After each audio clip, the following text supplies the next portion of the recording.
This is part 2 to the Rosary meditation slash prayer topic.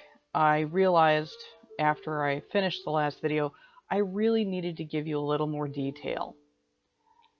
There are multiple styles of rosaries, as I've mentioned. We're all familiar with the Catholic rosary, and it looks, let me get this untangled. It looks like this. You have your terminal, which, because this has been modified to be a Filianic rosary, it has a star instead of a crucifix. You have your beads for beginning prayer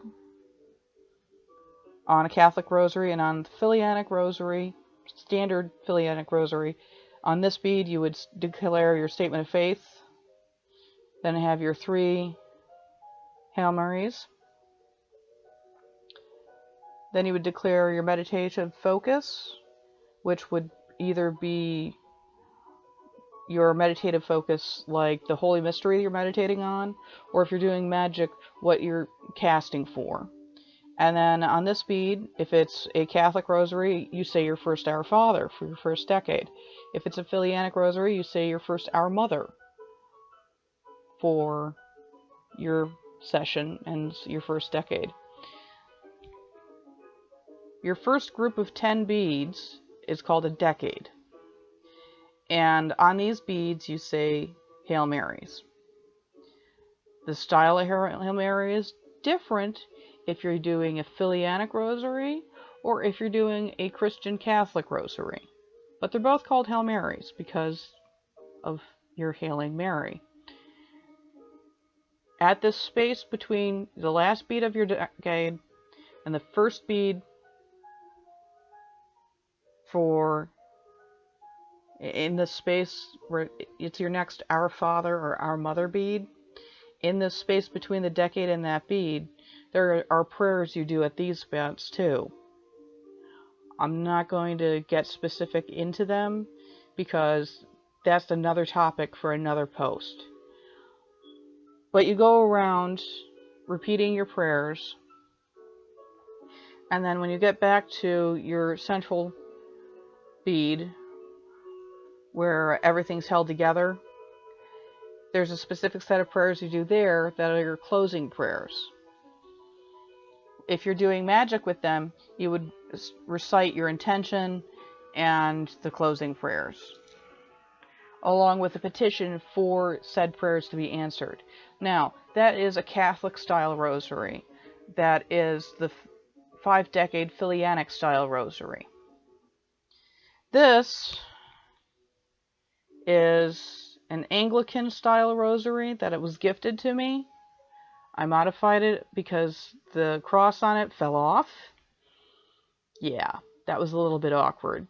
I still haven't found the thing. I believe the fairies took it. And I had another handy dandy pentacle I put on there. This bead is for your opening prayers and your first Our Father. And these are divided by weeks because instead of having 10 beads, there are 7. And you go around this for all 4 weeks, and it's similar to the other rosary. But instead of Hail Marys, you state different prayers here. I'm not very familiar with the Anglican style of prayer because I have no background with the Anglican Church. This was just gifted to me by somebody who knew I was getting serious about my prayer life. This can also be used as a chaplet for the Janyati or the angels of Filianism, because there are 7 angels. So you would start with the Hail Dea or a Our Mother here, and then hail each of the angels for your week, and then continue around the entire time, and then do your closing prayers on this bead. This is that style of rosary. This is not a full mala. This is more like the prayer beads used in Islam. I think that's how it's pronounced. I do not know Arabic. I took my best guess. I apologize if I offended anybody. It has 99 beads, or at least the Islamic one has 99 beads. This one has 100. And it is for the 99 names of Allah, which is recited, I believe, daily, possibly 3 times a day. I may be wrong. It's been a while since I've done reading on Islam. But you just recite it and pass the beads through your fingers, reciting each name. I use this to cast spells and say my Hail Inanna prayers. I do have one that's 99 beads. It's kind of fragile. I've put it away in a safe place. I use this one more daily. And I got the idea of using it for Hail Inannas from watching a video about the wrens. And they're kind of the forerunners of modern Filinism. And I have a mala that's the 108 beads that would be used in Buddhism. And I've begun chanting Nam Myoho Renge Ko. And I probably mispronounced that entirely. But it's a Buddhist chant that is... It has a reputation for helping people. So I've taken to chanting that on a weekly basis. As well as there is the chant to Kuan Yin, which is Kuan Yin Pu Sa.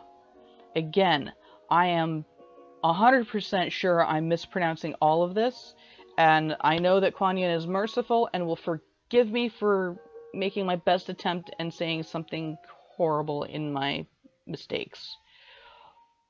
But that is something that roughly translates to Kuan Yin, hear the cries of the world. And I do revere Kuan Yin and Buddha. They are figures that I find highly inspiring and influential, as well as I believe that Kuan Yin was an avatar of the Sacred Daughter. But back to rosaries and stuff like that. I think they're wonderful tools. They're easy to carry in your pocket. Nobody looks at you weird if you're just sitting there with a set of beads in your hand. If you can't carry around a string of beads that long, you can just make a little loop of beads that's just 10 beads long with one focus bead on it. They make rosary rings that are like the spinner rings. It's just 10 beads. And you can just carry that in your pocket. And people will assume it's worry beads or something similar. And they're great for casting magic on the go. They're great for meditation. They're great for prayer. And they're also really good for just something to fidget with when you're anxious. So that's the other half of what I wanted to say. Again, the transcript is probably going to be entirely different, because I got different things to say in text, so I apologize for a lack of decent transcript on this. I hope this will be helpful.